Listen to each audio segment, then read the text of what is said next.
السلام علیکم ناظرین، امید ہے خیریت سے ہوں گے۔ نئے ولاگ کے ساتھ حاضر ہوں۔ آج کوئی ایک ٹاپک نہیں ہے بلکہ ڈیفرنٹ ٹاپکس ہیں۔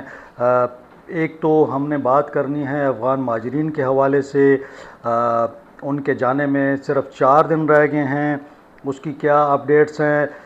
پھر عمران خان صاحب نے بیان جاری کیا ہے، وہ کس سے شرمندہ ہیں، انہوں نے شرمندگی کا اظہار کیا ہے۔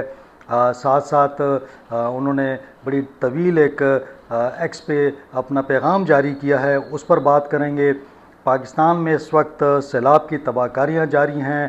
میں نے پہلے ہی کہا تھا کہ خیبر پختونخوا میں تباہی کے بعد اب جو ہے پنجاب کا نمبر ہے، اور یقیناً یہ پانی تمام پنجاب کی جانب جائے گا، لیکن وہاں پہ انڈیا نے بھی جو اپنے دریا ہیں، ڈیم ہیں، ان کے سپل ویز کھول دیے ہیں، جس سے پانی جو ہے بڑے ریلے پانی کے جو ہیں وہ پنجاب میں داخل ہو گئے ہیں۔ اس پر بھی تھوڑی سی بات کر لیں گے کہ وہاں پہ کیا صورتحال ہے۔ ساتھ ساتھ باجوڑ میں کارروائیاں چل رہی ہیں، تو باجوڑ کے حوالے سے بھی آپ کو تفصیل بتاؤں گا کہ باجوڑ میں کیا معاملات ہیں، وہاں پہ جو کون کون سے علاقے خالی ہو گئے ہیں اور کہاں کہاں پہ اب بھی جو ہے وہاں پہ کارروائیاں جاری ہیں۔ تو یہ تقریباً 3 یا 4 ایسے موضوعات ہیں جن پر بات کریں گے۔ تو سب سے پہلے آپ سے وہی ریکویسٹ کر لوں کہ چینل کو لائک کر لیں، سبسکرائب کر لیں، دوستوں کے ساتھ شیئر کریں اور بیل آئیکن کو پریس کر دیں تاکہ آپ کو ولاگ مل سکے۔ پہلے چلتے ہیں افغان مہاجرین کی جانب۔ تو ایک تو یہ صورتحال ہے کہ افغان مہاجرین کے جانے میں اب یعنی جو ڈیڈ لائن ہے اس میں تقریباً 4 دن رہ گئے ہیں۔ تو اس کے بعد صورتحال ایسی ہے کہ ملک بھر میں آپریشن کا فیصلہ کیا گیا ہے، اور جن لوگوں نے ابھی تک اپنے سامان وغیرہ پیک نہیں کیے اور جانے کی تیاری نہیں کی، ان سے وہی ریکویسٹ کہ وہ اپنا سامان پیک کر لیں اور جانے کی تیاری کریں، چونکہ ابھی آپریشن ہوگا، اور آپریشن کے حوالے سے جو پولیس کو بھی سخت اقدامات کرنے اور احکامات جاری کر دیے گئے ہیں۔ مختلف علاقوں میں دیکھ رہا تھا کہ وہاں پہ مسجدوں سے لاؤڈ سپیکر کے ذریعے پولیس اعلانات کر رہی ہے کہ جو بھی لوگ ہیں وہ وہاں سے آہستہ آہستہ موو کرنا شروع کر دیں۔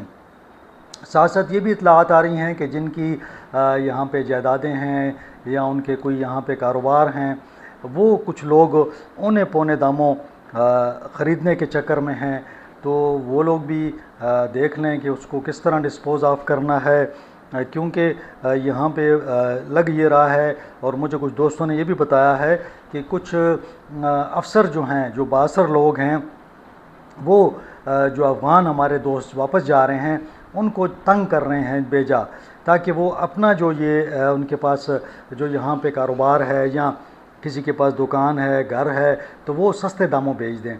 تو آپ نے ایک تو یہ ہے کہ آپ نے سستے داموں بیچنا نہیں ہے، آپ یہاں تو کسی کے حوالے کر دیں، کیونکہ جائیداد تو ظاہر ہے کہ آپ کے پاس ہے، تو یہ ہے کہ آپ اس کو جو بھی آپ کو اچھا اس کا گاہک ملتا ہے اس پہ آپ فروخت کریں۔ دوسرا میں دیکھ رہا تھا کہ اس حوالے سے جو ہے عمران خان صاحب کا بھی بیان آیا ہے، اور وہ بڑا ایک اس حوالے سے بڑا اہم بیان ہے۔ انہوں نے کیا کہا ہے، تو ان کا جو بیان ہے وہ تو میں پورا بتاؤں گا، لیکن اس میں جو افغان مہاجرین کے حوالے سے ہے وہ عمران خان صاحب نے ایکس پر بھی جاری کر دیا ہے، اور کل جو ان کی بہنیں ملی تھیں انہوں نے آ کے یہ تفصیلات بتائی ہیں۔ وہ عمران خان صاحب کہتے ہیں کہ افغان مہاجرین کے ساتھ جو سلوک کیا گیا اس پر میں شرمندہ ہوں۔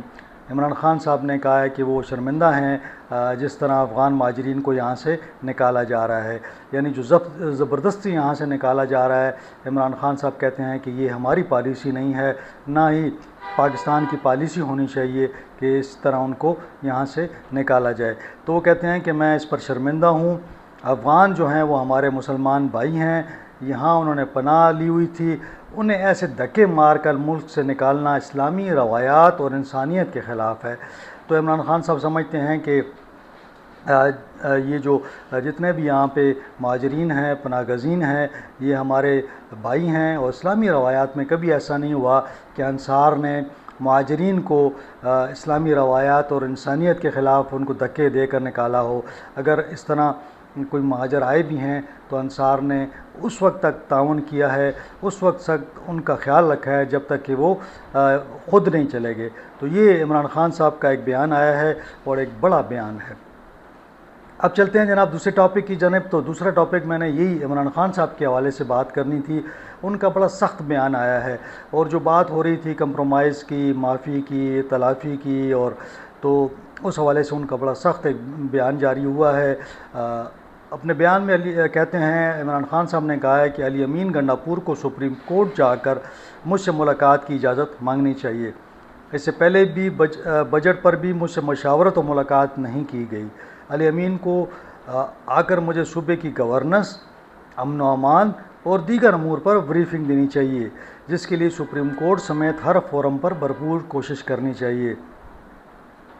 ایک قسم کا اگر آپ دیکھ لیں تو عمران خان صاحب جو ہیں وہ علی امین صاحب پر برہمی کا اظہار کر رہے ہیں۔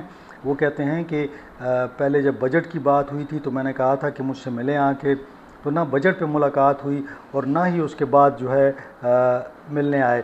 تو وہ کہہ رہے ہیں کہ سپریم کورٹ آپ چلے جائیں۔ علی امین گنڈاپور صاحب نے آج سپریم کورٹ میں بھی ایک درخواست دائر کر دی ہے کہ انہیں عمران خان صاحب سے ملنے دیا جائے۔ ہائی کورٹ میں تو آلریڈی انہوں نے دائر کی ہوئی ہے۔ میں دوبارہ تاکید کرتا ہوں کہ خیبر پختونخوا حکومت وفاق کی جانب سے اپنے ہی شہریوں پر ہونے والے ملٹری آپریشن اور ڈرون حملوں کے خلاف بھرپور سٹینڈ لے۔ خیبر پختونخوا اور قبائلی علاقوں میں ہمارے دور میں امن آ چکا تھا اور ہمارے دور میں کوئی ڈرون حملہ نہیں ہوا تھا۔ اب وہاں پہ حالات جان بوجھ کر خراب کیے جا رہے ہیں تاکہ واحد عوامی مینڈیٹ والی پارٹی کو کمزور کیا جا سکے۔ خیبر پختونخوا قبائلی علاقوں میں آپریشن مسئلے کا حل نہیں ہے۔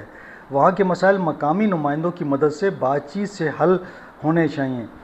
ڈرون حملوں اور فوجی آپریشن سے دہشت گردی بڑھتی ہے، اور ان آپریشنز کو نہ ہی عوام کی حمایت حاصل ہے اور نہ ہی عوامی نمائندوں کی اور نہ ہی سیاسی جماعتوں کی، تو ایسے آپریشن کیسے کامیاب ہو سکتے ہیں؟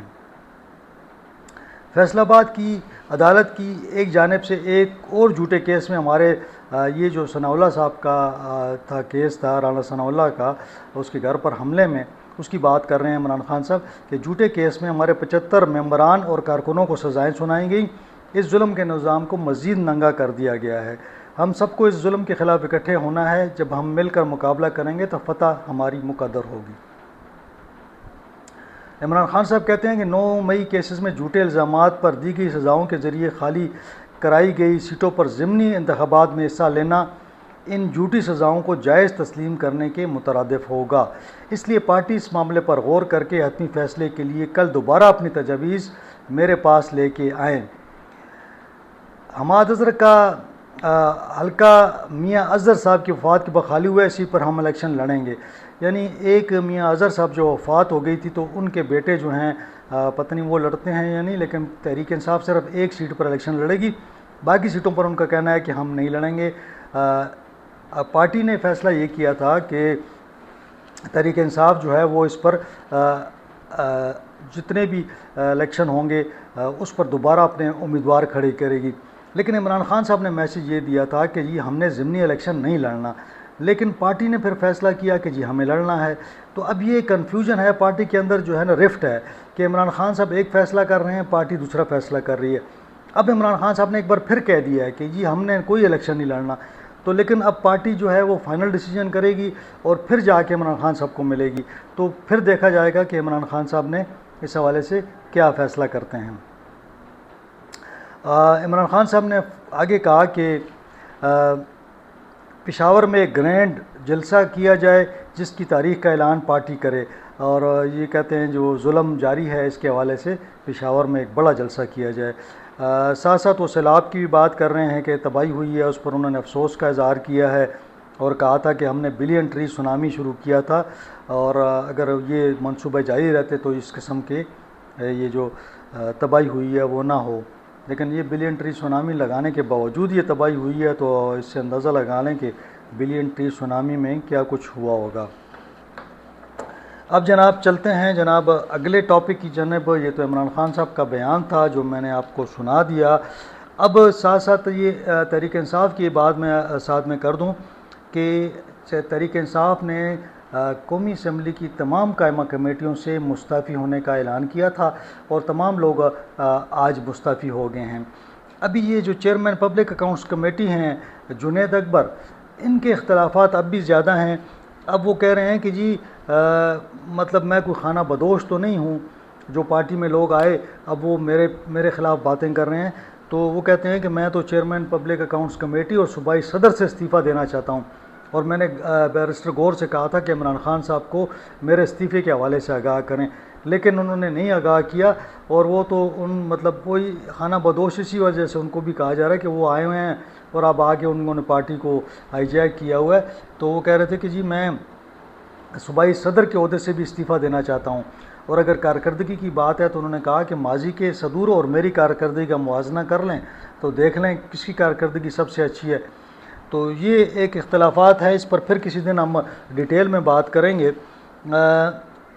اور اب چلتے ہیں جناب، یہ جو باجوڑ کا آپریشن جاری ہے، تو باجوڑ کے آپریشن کی صورتحال یہ ہے کہ تقریباً 5 جو دیہات ہیں، آج تو 6 ہو گئے ہیں، ان کو خالی کرا کے کلیئر کر دیا گیا ہے، یعنی یہاں لوگ واپس جانا شروع ہو گئے ہیں۔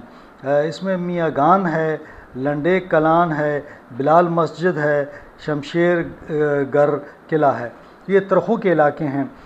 ترخو کا جو گاؤں ہے اس کے ارد گرد کے علاقے ہیں، تو ترخو گاؤں کو تو پہلے ہی کلیئر کر دیا گیا تھا، اب یہ اس کے ساتھ جو قریب کے دیہات ہیں ان کو بھی کلیئر کر دیا گیا ہے۔ تو بڑی تیزی سے پاک فوج نے کارروائی کی ہے، اور بتایا جا رہا ہے کہ یہاں پہ کافی ساری جو دہشت گرد ہیں ان کو ہلاک بھی کیا گیا ہے، اور کچھ وہاں سے فرار ہوئے ہیں، جن کو اگر آپ دیکھیں تو دیر کے اندر بھی کارروائی ہوئی ہے، وہاں بھی دہشت گردوں کو مارا گیا ہے، کل بھی کارروائی تھی، آج بھی ہوئی ہے۔ تو اس طرح مختلف اضلاع میں ان کے خلاف کارروائیاں جاری ہیں۔ میں نے آپ سے پہلے بھی کہا تھا کہ جب آپریشن شروع ہوگا، جب کارروائی شروع ہوگی اور سویلین آبادی نہیں ہوگی تو پھر یہ لوگ بھاگیں گے، اور یہ لوگ پھر ظاہر مقابلہ تو پاک فوج سے نہیں ہو سکتا، تو انہوں نے یہاں کچھ اٹیک کریں گے، وہ مارے جائیں گے۔ تو یہ وہ لوگ ہیں جو مارے گئے ہیں، اور آپ کو پتہ ہی ہے کہ مختلف اضلاع میں جو ہیں کارروائیاں تیز ہو گئی ہیں۔ میں دیکھ رہا تھا کہ ساؤتھ وزیرستان سے بھی ہے، وہاں پہ بھی کارروائی کی گئی ہے، وہاں پہ بھی جو دہشت گردوں کو مارا گیا ہے۔ اس طرح دیر میں بھی ان کے کمانڈر ہیں، ان کو مارا گیا ہے، اور وزیرستان میں بھی جو ان کے مین کمانڈر ہیں ان کو ہلاک کیا گیا ہے۔ بہرحال یہ ایک معاملہ چل رہا ہے، اور ایک اچھی بات یہ ہے کہ باجوڑ میں یہ جو علاقہ ہے اس کو جلدی سے کلیئر کیا جا رہا ہے، یعنی جو بھی ایریا خالی مل رہا ہے پاک فوج کو تو وہ اس کو مکمل فوری طور پر اس کی اندر کارروائی کر رہی ہے، اور جیسے وہ کلیئر ہوتا ہے تو لوگوں سے کہا جاتا ہے کہ وہ واپس آ جائیں۔ تو یہ یقیناً لوگوں کے لیے جو مشکلات ہیں اس میں کمی کا سبب بن رہا ہے۔ میں یہی سمجھتا ہوں کہ جو لوگ اب جس علاقے میں گاؤں ہیں یہاں تو وہ خود کھڑے ہو جائیں، اور یہاں پھر پاک فوج کو چھوڑا جائے تاکہ پاک فوج آئے وہاں پہ کارروائی کرے۔ اگر سویلین لوگ وہاں پہ ہوں گے تو یقیناً پھر کیجویلٹی ہوگی سویلینز کی۔ تو اسی وجہ سے یہ آپریشن جو لوگ کہتے ہیں نا کہ یہ پاک فوج آپریشن نہیں کرتی، کارروائی نہیں کرتی، اس کا اصل ایشو یہی ہے کہ جب پاک فوج کارروائی کرتی ہے تو وہ سویلین وہاں پہ ہوتے ہیں، تو ٹیررسٹ جو ہیں وہ سویلین کے پیچھے چھپ جاتے ہیں۔ پھر جب کارروائی ہوتی ہے یقیناً جب وہ فائر کریں گے تو جو واپس فائر ہوتا ہے اس کے اندر پھر گولی جو ظاہر ہے وہاں پہ اگر وہ بمباری یا گولی ہوتی ہے تو خانے سے استعمال ہوتا ہے، تو وہاں سویلین بھی موجود ہوتے ہیں، سامنے وہ آ جاتے ہیں، پھر سویلین کی کیجویلٹی ہو جاتی ہے، پھر ایک ایشو الگ بن جاتا ہے۔ تو یقیناً پھر فوج کو بڑا احتیاط سے آپریشن کرنا پڑتا ہے، اور وہ کارروائی جو ہے سست روی کا شکار ہو جاتی ہے، سلو ہو جاتی ہے۔ تو اگر آپ گھر خالی کر دیں گے تو پاک فوج کو فل ایک قسم کا ایکسس مل جائے گا، اور وہ بڑی آسانی سے کارروائی کر سکیں گے۔ بہرحال یہ ایک ایشو تھا۔ اب چلتے ہیں جناب آخری ایشو کی جانب۔ تو آخری ایشو یہ ہے کہ پاکستان میں اس وقت سیلاب کی تباہ کاریاں ہیں۔ خیبر پختونخوا میں تو آپ کو پتہ ہی ہے کہ آلریڈی بنیر میں آپ دیکھ لیں، دیر، باجوڑ، سوات، مانسیرا، بٹاگرام، ان علاقوں میں تو آپ نے دیکھ لیا کہ کتنی وہاں پہ کارروائیاں ہوئی ہیں، اور وہاں پہ سیلاب کی تباہ کاریوں سے بڑی مشکل سے لوگوں کو نکالا جا رہا ہے۔ ابھی وہ جو ریسکیو کا عمل ختم ہوا ہے تو اب بحالی کا معاملہ شروع ہو گیا ہے، ساتھ ساتھ امداد بھی تقسیم کی جا رہی ہے. تقریباً کچھ 6 ارب سے زیادہ جو ہیں وہ ابھی تک تقسیم کا عمل شروع ہو چکا ہے اور وہ 6 ارب روپیہ نکالا جا چکا ہے, جس میں سے جو لوگوں میں تقسیم کا وہ بھی دی جا رہی ہیں اور جو وہاں پہ بحالی کا کام ہے وہ بھی شروع ہے. اب جو سیلاب آ گیا ہے وہ پنجاب میں ہے اور پنجاب میں بہت بڑی تعداد میں جو لوگ ہیں وہ سفر کر رہے ہیں اور بہت بڑا ایریا جو ہے وہ پنجاب کا اس وقت پانی میں ڈوبا ہوا ہے. اس کی بنیادی وجہ یہ ہے کہ جو پانی آتا ہے انڈیا کے اندر سے اور وہ ڈیمز میں وہاں سے انہوں نے اسٹور کیا ہوتا ہے. اب جب وہاں پہ سیلاب اور بارشیں ہوئی ہیں تو ان کے ڈیمز بھر گئے ہیں. اب وہ اپنے ڈیمز کو بچانے کے لیے انہوں نے اسپل ویز کھول دی ہیں. پاکستان کو انہوں نے 1-2 دن پہلے اطلاع دی اور پھر کل سے سیلاب آ گیا, تو آج تقریباً پنجاب جو ہے وہ آدھا ڈوب گیا ہے. اب یہاں سے پنجاب سے جو پانی نکلے گا یہ پھر سندھ میں جا کے تباہی کرے گا. تو کہنے کا مقصد یہ ہے کہ ہم نے آج تک کوئی پلاننگ نہیں کی. ہمیں اندازہ ہے کہ ہر سال اس طرح سیلاب آتا ہے, ہر سال نہیں تو اگر 2-3 سال بعد آتا ہے, تو نہ ہمارے پاس کوئی ریزروائرز ہیں کہ جہاں پہ یہ پانی آئے اور ہم سٹور کر لیں اور پھر اس کو ہم 2 سال استعمال کر سکیں. بڑی بدقسمتی ہے. یقیناً اگر آپ ایسے موسم میں جاتے ہیں, موسم سرما میں, تو یہ جو دریائے چناب ہے, راوی ہے, ستلج ہے, یہ خالی پڑے ہوتے ہیں. اور جب آپ آج کے حالات میں آپ چلے جائیں تو آپ کو سارے دریا بھرے نظر آتے ہیں. اور پھر جب انڈیا پانی چھوڑ دیتا ہے تو ایک تباہی آ جاتی ہے. اب اس تباہی کو اگر آپ روکنا چاہتے ہیں تو پھر آپ کے پاس ریزروائرز ہونے چاہیے, ڈیم ہونے چاہیے, صرف پانی سٹور کریں. اگر بجلی نہیں بھی بناتے, اب ڈیم ایسے بنا دیں جہاں یہ سارا کا سارا پانی سٹور ہو جائے. اب یہ سارا پانی جو ہے ضائع ہو گیا اور یہ جائے گا سندھ, اور سندھ میں بھی تباہی ڈالے گا اور یہ سارا جا کے سمندر میں گر جائے گا. اور آپ دیکھیں کہ سالانہ آپ یہ جو سیلاب آتا ہے کتنے ارب کا پاکستان کو نقصان ہوتا ہے. تو یہ اگر ہر سال ہم جو ہے 100-150 ارب روپے کا نقصان ہم کرتے ہیں یا 200 ارب کا نقصان کرتے ہیں, تو آپ اندازہ لگائیں کہ ہمارا کتنا ہمارے جو GDP ہے اس پر اثر پڑے گا. یعنی ہر سال جو ہم کماتے ہیں, مثال کے طور پر ہم 1 ارب کماتے ہیں اور سیلاب آ جاتا ہے تو وہ 1 ارب چلا جاتا ہے سیلاب میں, تو ہمارے پاس تو کچھ نہ رہا. آگے ہمارے مسائل کم ہیں کہ اوپر سے یہ ایک ایشو بن گیا ہے. اب یہ عالمی برادری سے بھی بات ہونی چاہیے.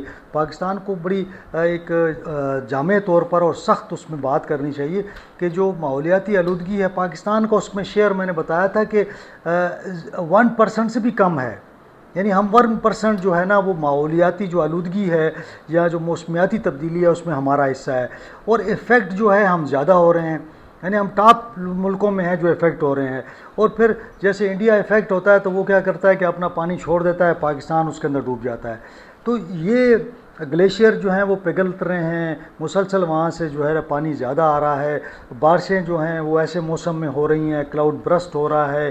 تو ہر طرف سے پاکستان جو ہے وہ اس وقت پریشانی کا سامنا ہے پاکستان کو. تو پاکستانی جو ہمارے بیوروکریٹ جو ہیں ہر سال 3-4 کانفرنس میں جاتے ہیں, یہ کوپ ہے, یہ فلانا ہے, یہ گلوب ہے, یہ اس میں جانا ہے, اور وہاں جا کے سوئٹزرلینڈ اور پتہ نہیں کہاں کہاں جا کے, اور آپ کو پتہ ہے کہ چیف سیکرٹری بھی جاتے ہیں, فیڈرل سیکرٹری بھی جاتے ہیں, اور جا کے منسٹر بھی چلے جاتے ہیں, وہاں جا کے سپیچز کر کے آ جاتے ہیں کہ جناب فنڈ بنا دیا ہے. آج تک 1 ارب کیا کہ 1 روپے کا فنڈ پاکستان کو نہیں ملا. یعنی اربوں ڈالر کا پاکستان جا کے وہاں پہ بات کرتا ہے اور پاکستان کو ملتے کچھ بھی نہیں ہے. تو یہ ایک سیریس ایشو ہے. پاکستان کو اس کو بڑا سیریس لینا چاہیے اور دنیا کے سامنے یہ اٹھانا چاہیے کہ آخر ہمارا قصور کیا ہے. یعنی اگر ہم گرین گیسز میں ہمارا کوئی شیئر نہیں ہے تو پھر ہم کیوں ڈوبتے ہیں. اور پھر دنیا جب کما رہی ہے, 2-3 ملک جو ہیں وہ سارا اس میں ان کا زیادہ حصہ ہے جو کہ گرین گیسز میں ہے, تو پھر جب وہ کما رہے ہیں تو ہمیں ہمارا جو موسم تبدیل ہو رہا ہے اس کا نقصان ہمیں ہوتا ہے. تو ہمارے نقصان میں دنیا حصہ دار نہیں بنتی, دنیا جو ہے وہ ہماری مدد نہیں کرتی. تو اگر وہ دنیا مدد نہیں کر سکتی تو پھر ہمیں اتنا نقصان ہو رہا ہے تو اس کا کون جواب دہ ہے. لوگ بھی اس میں مر گئے. اب دیکھیں 700 آلریڈی مر چکے ہیں, 700 کے قریب جو فگر آ رہے ہیں پورے پاکستان میں سیلاب سے. کوئی 450 تو خیبر پختونخوا میں تھے, پھر پنجاب میں, پھر دیگر اضلاع میں. تو یہ جو لوگ مر گئے ہیں ان کو کمپنسیشن دینا، جو گھر ٹوٹ گئے ہیں ان کو گھر بنا کے دینا. اگر ایک خیبر پختونخوا جو ہے 8 سے 10 ارب روپیہ خیبر پختونخوا کا لگے گا، اور ابھی تو سڑکیں بنانی ہیں، پھر جو سرکاری دفاتر ہیں ان کا نقصان ہو گیا، تو یہ سارا جو نقصان ہوگا 100 ارب ڈالر کا نقصان ہوگا. تو 100 ارب ڈالر ہم کہاں سے پورا کریں گے؟ تو میرے خیال میں کہ اس پہ حکومت کو ایک سیریس کمپین اور سیریس جو ہے ڈائلاگ شروع کرنا چاہیے، اور انٹرنیشنل کمیونٹی کے ساتھ یہ معاملہ اٹھانا چاہیے تاکہ پاکستان کا یہ ازالہ ہو سکے. آج کے لیے یہی ٹاپک تھے. انشاءاللہ اگلے ولاگ میں آپ سے ملاقات ہوگی. اپنا خیال رکھیں، اپنے اہل خانہ کا خیال رکھیں، اور سیلاب زدگان کی مدد کرنا نہ بھولیے گا. مجھے اجازت دیں. اللہ حافظ.